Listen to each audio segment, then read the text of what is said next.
The night it all started felt so ordinary, it was almost insulting in hindsight.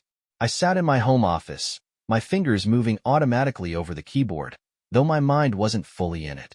The mug next to me, a Father's Day gift from Ethan, still had traces of morning coffee clinging to the rim. My wife Vanessa had bought it for him to give me, though now that I thought about it, the gesture seemed more hers than his. It was late, and the house was quiet, except for the occasional creak of the floorboards upstairs as the kids turned in their sleep. Vanessa had gone to bed hours ago, or so I thought, until her laugh floated through the window. I froze mid-typing. It was her laugh, the soft, familiar sound that had once been my favorite thing about her. But hearing it outside, at this hour, wasn't right. I leaned back in my chair, listening more closely. A breeze carried her voice, clear and lilting, followed by something else, words that didn't belong. "He still doesn't have a clue," she said, her tone edged with amusement. 3 kids, and he's so sure they're his. The room spun for a moment, the air pressing against my chest like a weight. My hands were trembling as I pushed away from the desk and moved to the window. I didn't even know why. Maybe part of me still believed I'd misheard, or that there was some reasonable explanation. But when I looked outside, there she was. Vanessa stood in the garden, her phone pressed to her ear, pacing in slow, deliberate steps. The way she smiled, as though she were sharing some private joke, made my stomach churn. Her voice came again, this time quieter, but the breeze carried enough of it. "Next weekend works. I'll say it's another late shift." A pause, and then a soft laugh. "You always know how to make me feel better, Eric." Eric. That name hit me like a brick. Eric was supposed to be my best friend. He'd been there for everything, the kids' baptisms, birthday parties, weekend barbecues. He'd even helped me set up the deck last summer, making jokes about how I was all thumbs with a hammer. The thought of him on the other end of that phone call made my chest burn. Vanessa turned toward the house, and I moved back quickly, retreating into the shadows of my office. She walked inside moments later, her robe brushing against the floor as she passed the doorway.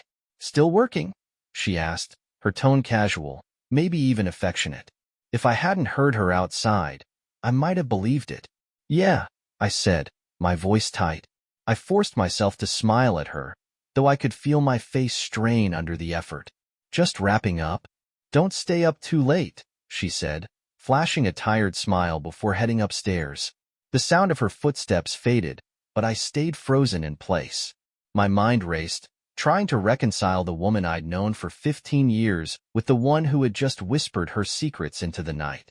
For hours, I sat in that chair, staring blankly at my computer screen. The code I'd been working on earlier blurred into meaningless lines. Everything felt hollow, every memory, every shared laugh, every quiet moment we'd spent raising our kids. My kids. I thought about Ethan's quick wit, Hannah's fiery temper, and Oliver's quiet brilliance with puzzles. Did they even belong to me? I wanted to march upstairs and confront Vanessa right then, demand the truth, shout until her lies unraveled under the weight of my anger. But something stopped me. Maybe it was fear. Maybe it was a need for certainty. Or maybe it was the kids, sleeping soundly just down the hall, blissfully unaware that their world was about to change. Instead, I opened my browser and searched for Eric. It wasn't hard to find him. Social media posts, professional profiles, pictures with his wife and kids. His life looked polished and untouchable. My hand hovered over the mouse as I stared at his family photo, taken just last Christmas. I felt sick. When I couldn't look anymore, I shut the laptop and leaned back in my chair. My gaze drifted to the mug on my desk, the one that read "World's Best Dad." The words suddenly felt mocking, like a cruel joke I wasn't in on. I didn't sleep that night.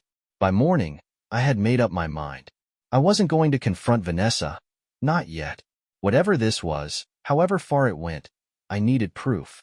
I needed to know how deep the betrayal ran before I decided what to do about it.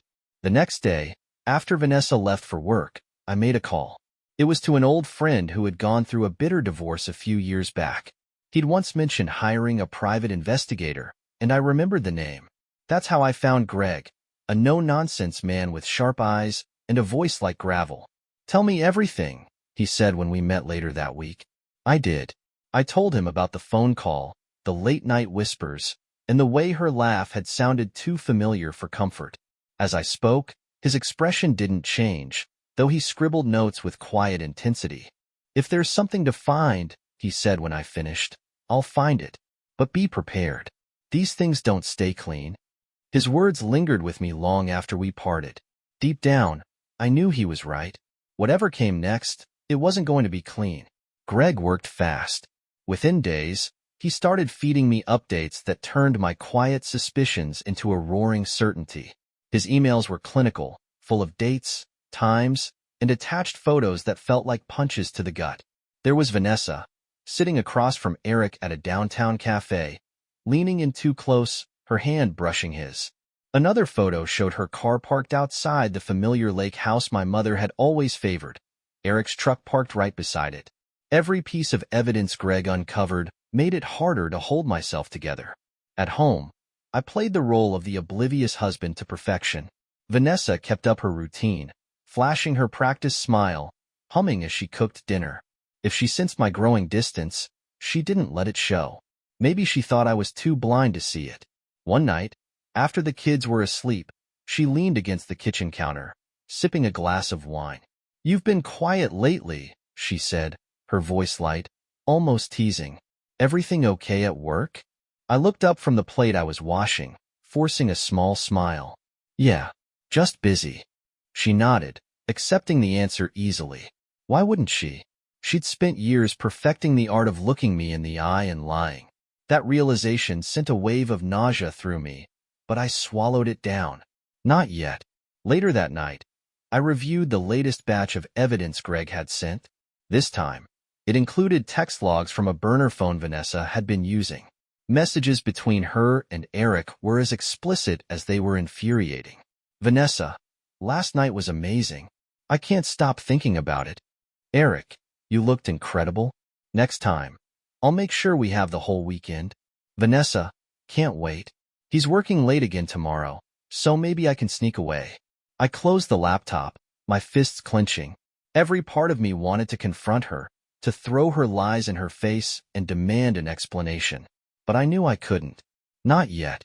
There was more to consider than just my anger. The kids, the house, everything I'd spent years building. The next morning, I called Greg. "I need you to dig deeper," I said, pacing my office. "Bank accounts, anything financial. I want to know how far this goes." "Already on it," Greg replied. "I'll send you what I find." The days dragged by, each one heavier than the last. At work, I buried myself in projects, grateful for the distraction. At home, I focused on the kids. Ethan had a big soccer game coming up, and Hannah was preparing for a school play. Oliver, always the quiet one, had taken to building elaborate structures out of Legos in the living room. They were my anchor, the only thing keeping me from breaking under the weight of it all. One evening, while helping Ethan practice soccer drills in the yard, he stopped and looked up at me, his face serious. "Do you think Uncle Eric will come to the game?" he asked. The question hit harder than I expected. "I don't know, buddy," I said carefully, forcing a neutral tone. "Why do you ask?" He shrugged, kicking the ball absent-mindedly. "He always gives the best tips. Better than coach." I nodded, though my chest burned. "I'll be there," I said, ruffling his hair. "We'll win this one together." That night, Greg sent me the financial records. They were worse than I imagined. Vanessa and Eric had been funneling money through hidden accounts for years. My money. There were transfers I didn't remember authorizing, withdrawals Vanessa had disguised as household expenses. Even more damning, there were plans for a joint account, complete with future deposits labeled as escape fund. Greg's voice was grim when we spoke the next day. "This isn't just an affair," he said. "They've been planning their exit strategy for a long time. If you hadn't caught on, they could have walked away with a good chunk of your assets."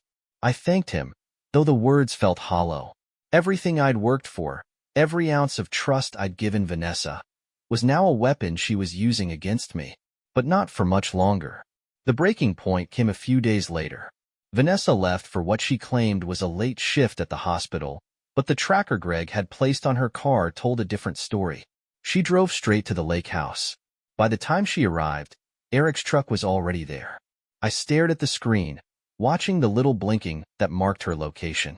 I thought of the kids upstairs, of all the lies that had built our life together, and I knew I couldn't wait any longer. It was time to act. I called my lawyer, Nora Whitaker, who had been quietly working with me for weeks. She was sharp, relentless, and had a reputation for dismantling cases like this with surgical precision. "It's time," I said simply. "Good," she replied. "Everything's ready. Do you want me to file immediately?" "Not yet," I said. "There's one last thing I need to do." Vanessa thought she was in control. She thought her lies had kept her safe. But she was wrong. This wasn't just about revenge anymore.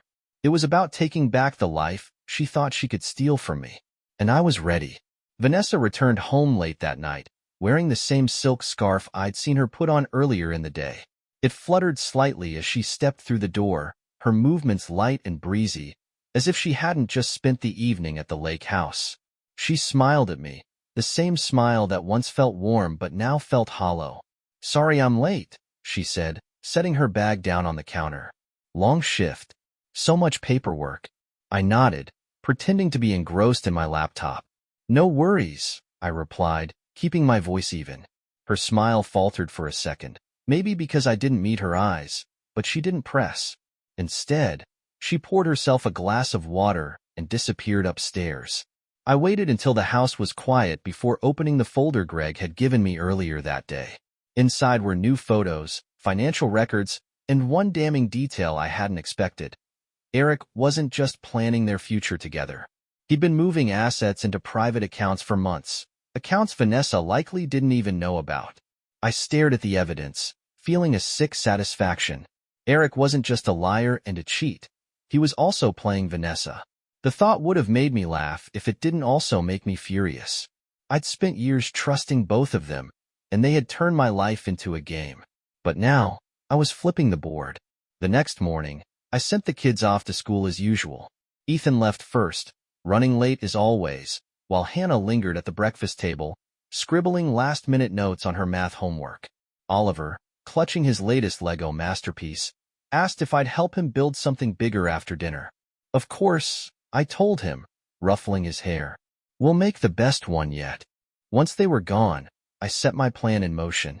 My first call was to Rachel, Eric's wife. She picked up on the second ring, her voice cautious. "Mark," she said, "I wasn't expecting to hear from you again so soon."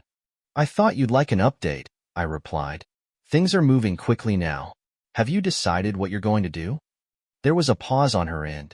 "I've spoken to my lawyer," she said finally. "Eric has no idea, but I'm filing next week. I'm taking the house and the kids. He won't see it coming." "Good," I said. "Keep him off balance.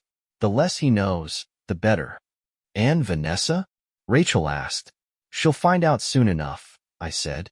By the time I hung up, I felt a strange sense of clarity. Rachel and I weren't exactly allies. We were two people navigating the same wreckage, trying to salvage what we could. But knowing she was taking steps to protect herself gave me a small measure of comfort. The rest of the day was a blur of calls and preparations.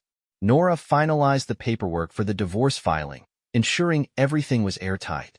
She double-checked that Vanessa wouldn't have access to the kids' trust funds, even in the event of a custody dispute. "It's all set," Nora said during our last call of the day. "She won't have a leg to stand on once this goes public." I leaned back in my chair, staring out the window as the sun dipped below the horizon. "Good," I said. "Make sure everything is ready. Tomorrow, we start." The following evening, Vanessa and I sat at the dinner table with the kids. Ethan was excited about his upcoming soccer game, chattering nonstop about strategy. Hannah rolled her eyes at his enthusiasm, but there was a small smile on her face as she teased him. Oliver, as usual, was quiet, focused on balancing a fork on the edge of his plate. Vanessa seemed distracted, her phone lighting up repeatedly with notifications she quickly swiped away. I watched her out of the corner of my eye, noting the way her hand shook slightly as she reached for her glass. "Everything okay?" I asked, keeping my tone casual. She looked up, startled. "What?" "Oh yeah, just tired." I nodded, pretending to accept her answer, but I saw the unease in her eyes. She knew something was wrong. She just didn't know how much. After the kids were in bed, I poured myself a glass of whiskey and sat in the living room, waiting. Vanessa joined me a few minutes later, tucking her legs under her as she sat on the opposite end of the couch. "Mark," she said, her voice hesitant, "is everything okay? You've been distant lately." I swirled the amber liquid in my glass, watching the light catch the edges. "Just a lot on my mind," I said. She shifted uncomfortably. "You can talk to me, you know." I looked at her then, really looked at her. The woman I had loved for 15 years, the mother of my children, the person who had turned my life into a lie. For a moment, I almost felt pity. Almost. "Can I?" I asked, my voice sharper than I intended. Her eyes widened, and for the first time in weeks, she looked genuinely scared. "What's that supposed to mean?" I set my glass down on the coffee table and leaned forward, my elbows on my knees. "I think you know exactly what it means," I said. The color drained from her face, and her breath hitched. "Mark." I stood, towering over her as she shrank back into the couch. "I know everything, Vanessa," I said, my voice cold. "The texts, the lake house, the money, you and Eric. I know it all." She stared at me, her mouth opening and closing like a fish gasping for air. "I can explain." "Don't," I snapped, cutting her off. "I don't want your excuses. I don't want your lies. This ends now." Vanessa buried her face in her hands, her shoulders shaking. I didn't wait for her to respond. I turned and walked out of the room, leaving her to sit alone with the weight of what she'd done. Tomorrow, the paperwork would be filed. Tomorrow, the truth would come out. But tonight, I let her sit in silence, knowing that her perfect little world was already starting to crumble. The next morning felt strangely calm. Vanessa avoided me entirely, slipping out of the house before I even came downstairs. I could hear the muffled sound of her voice carrying through the thin walls as she whispered into her phone, likely trying to salvage whatever she and Eric had left. I didn't care. She was past the point of damage control. After she left, I got the kids ready for school, the routine almost soothing. Ethan talked nonstop about his soccer game, asking if I could help him practice after dinner. Hannah grumbled about her math test but lit up when I reminded her about her upcoming recital. Oliver tugged at my sleeve, showing me the latest addition to his Lego city. For a moment, I forgot about everything else. But once they were out the door, reality came crashing back. I spent the morning reviewing the finalized paperwork Nora had sent over. The divorce filing was brutal but precise, leaving no room for Vanessa to maneuver. She wouldn't have access to the trust funds, the house, or any significant portion of our assets. Nora had made sure of that. Around midday, Rachel called. Her voice was steadier than the last time we spoke, her resolve solidifying with each passing day. "He's been trying to reach me," she said without preamble. "Texts, calls, he even showed up at my office." "Let him squirm," I replied. "He's probably starting to realize how bad it's about to get." Rachel hesitated. "Do you think Vanessa knows about the money? About what he's been hiding from her?" I leaned back in my chair, considering it. "No," I said finally. "If she did, she wouldn't look so rattled. He's been playing her just as much as he's been playing you." She let out a bitter laugh. "Well, at least we're not the only ones he's lied to." After hanging up, I sat in silence for a long time, the weight of everything pressing down on me. It wasn't just Vanessa and Eric's betrayal that stung. It was the ripple effect it had on everyone around us. The kids, Rachel, even Evelyn. None of us were walking away from this unscathed. By late afternoon, I got a notification from Greg. He'd sent over the final piece of evidence, a detailed report on Eric's financial transfers. It was worse than I thought. Not only had he been siphoning money from their accounts, but he'd also been setting up a contingency plan to leave Vanessa behind. There were flight reservations, hotel bookings, and even a deposit on an apartment in another state. Eric was planning to disappear, and he wasn't taking her with him. The irony made me laugh, though it wasn't a pleasant sound. Vanessa had spent years lying to me, building a future with Eric behind my back. And now, he was about to do the same to her. I decided it was time for the next step. That evening, after dinner, I called the kids into the living room. Vanessa wasn't home yet, Another emergency shift, no doubt. And I knew this conversation couldn't wait much longer. Ethan flopped onto the couch, still in his soccer jersey, while Hannah sat cross-legged on the floor, scrolling through her phone. Oliver climbed onto my lap, clutching his favorite stuffed animal. "What's up, Dad?" Ethan asked, his tone casual. I hesitated, searching for the right words. "There's something I need to talk to you about," I said carefully. "Something about your mom and me." Hannah looked up from her phone, her brow furrowing. "Are you guys okay?" I forced a small smile. "We're going to be, but things are going to change. Your mom and we're separating." The room went silent. Ethan's mouth fell open, his expression shifting from shock to confusion. Hannah's face tightened, her eyes narrowing as she processed what I'd said. Oliver, still too young to fully understand, just tilted his head, his little fingers gripping my sleeve. "What do you mean, separating?" Ethan asked, his voice rising. "Like a divorce?" I nodded. "Yes. But listen, this doesn't change how much we love you. Both of us. You're still the most important thing to us, and that will never change." Hannah's face crumpled, and she turned away, wiping at her eyes.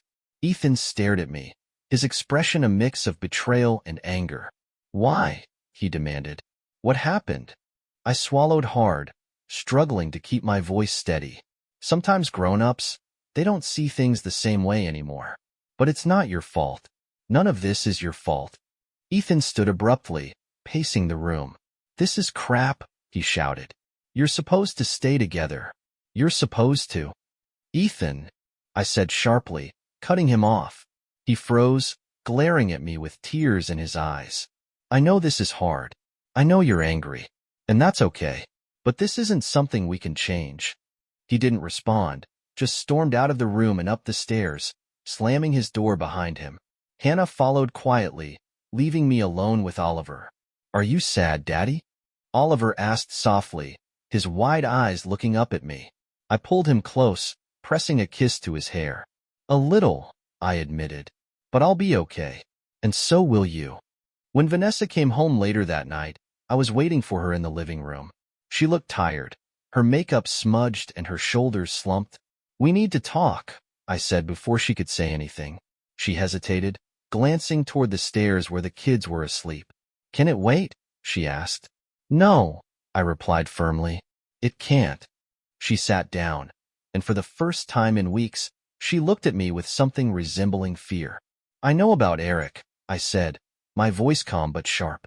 "I know about the money, the lake house, the texts. I know everything." Her face went pale, and she opened her mouth to speak, but I held up a hand to stop her. "Save it," I said. "The divorce papers are already prepared. You'll be served tomorrow." Her eyes widened, and she shook her head. "Mark, wait." "There's nothing to wait for," I said, standing. "You've already made your choices. Now, you'll deal with the consequences." I left her sitting there, stunned into silence, and went upstairs to check on the kids. Tomorrow would bring its own challenges, but for the first time in months, I felt a small measure of peace. The worst was behind me. Now, it was time to rebuild. Vanessa didn't leave quietly. The next morning, she sat at the kitchen table, staring at the divorce papers I had laid out for her. Her hands trembled as she flipped through the pages, pausing at the sections outlining custody arrangements and the financial terms. When she reached the clause about the kids' trust funds being untouchable, she looked up at me, her eyes full of anger. "This is absurd," she hissed. "You're punishing me, Mark. For what? For making a mistake?" "A mistake?" I replied, my voice cold. 15 years of lies and betrayal isn't a mistake, Vanessa. It's a choice. Repeated. Over and over. Her face flushed, and for a moment, she looked like she might argue. But then she sighed and slumped back in her chair. "What about the kids?" she asked, her voice softer now, almost pleading. "You can't do this to them." "I'm not the one who did this to them," I said evenly, "but I'm the one cleaning it up. They'll be fine. They'll have everything they need. Stability, love, and honesty. Things you decided weren't important." Vanessa's gaze dropped, and she said nothing more. By the end of the week, she moved out. The kids took it hard, especially Ethan, who had barely spoken to me since our conversation in the living room. He blamed me, of course, and I couldn't entirely fault him for it. In his eyes, I was the one tearing the family apart. Hannah avoided me as much as possible, throwing herself into her schoolwork and soccer practices.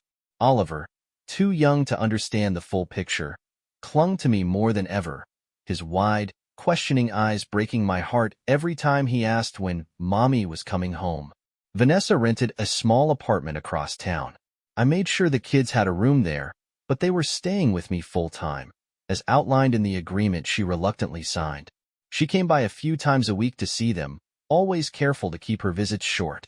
Our interactions were limited to strained hellos and goodbyes, both of us avoiding any unnecessary conversation. Eric, predictably, disappeared. Rachel had blindsided him with her own divorce filing, taking the house and their savings. Greg's final update revealed that Eric's so-called escape plan had backfired spectacularly.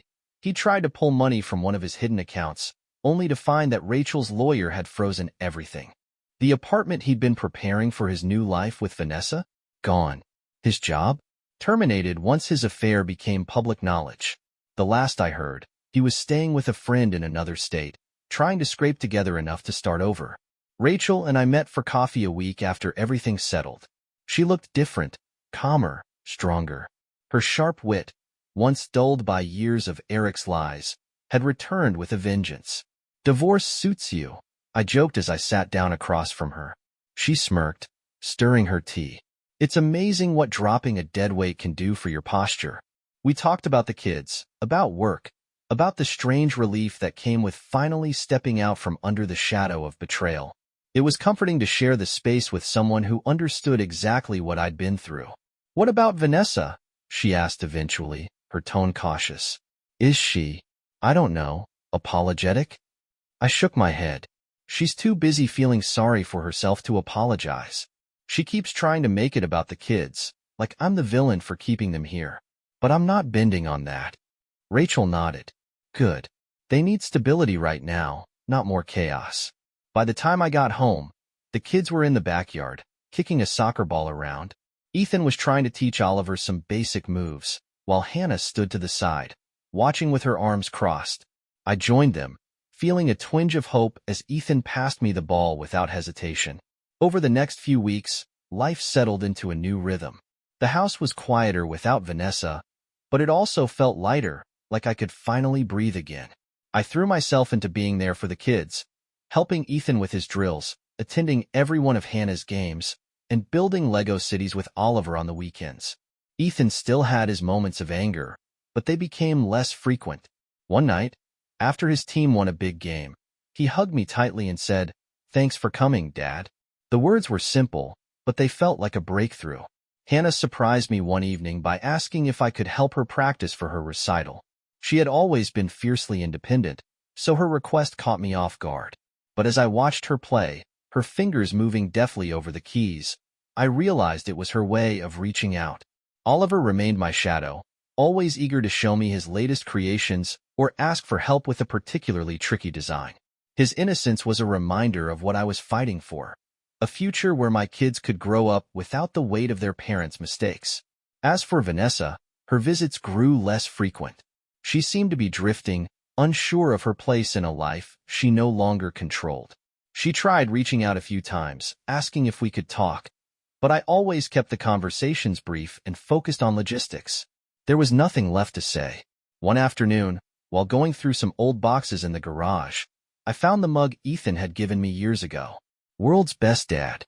I held it in my hands, turning it over slowly, the words feeling less like a mockery and more like a challenge.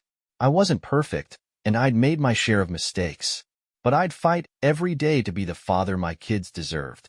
They were my anchor, my purpose, and no amount of betrayal could take that away.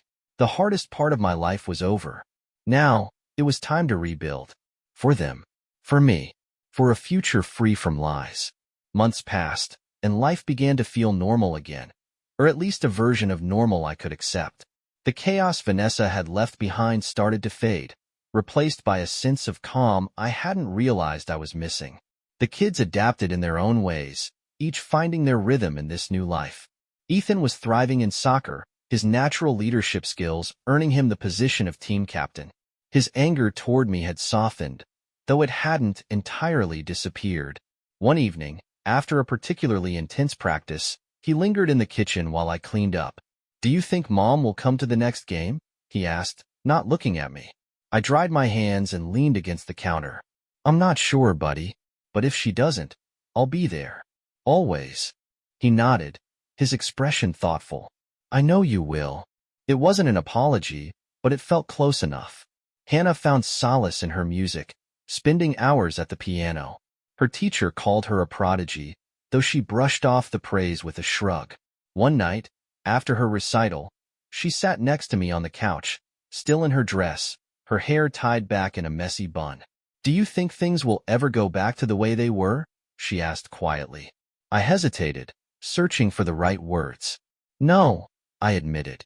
"But maybe that's okay. Sometimes moving forward is better than looking back." She rested her head on my shoulder, and I felt a flicker of hope. Oliver, ever the curious one, had taken to asking questions about everything. He built intricate Lego creations and explained them to me as if I were his apprentice. "This is the support beam," he'd say, pointing to a piece. "Without it, the whole thing falls apart." It felt like a metaphor I wasn't ready to unpack. Vanessa's visits became sporadic.